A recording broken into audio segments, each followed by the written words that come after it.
بسم اللہ الرحمن الرحیم۔ السلام علیکم ورحمۃ اللہ وبرکاتہ۔ رسول اللہ صلی اللہ علیہ وسلم نے فرمایا، راستوں پر بیٹھنے سے بچو۔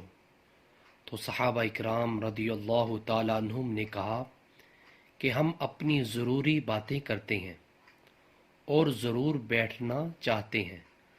تو اللہ تعالیٰ کے رسول صلی اللہ علیہ وسلم نے فرمایا، اگر تم ضرور ہی بیٹھنا چاہتے ہو تو پھر راستے کا حق ادا کر دیا کرو۔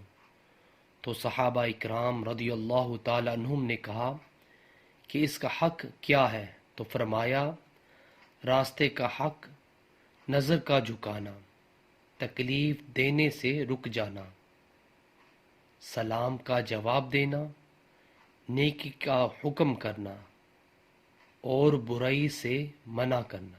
ماشاءاللہ، صحیح بخاری کی حدیث ہے۔ سو ویورز، اللہ تعالیٰ سے دعا ہے کہ اللہ تعالیٰ ہمیں بھی اس حدیث پر عمل کرنے کی توفیق عطا فرمائے۔ جزاک اللہ۔ السلام علیکم ورحمۃ اللہ وبرکاتہ۔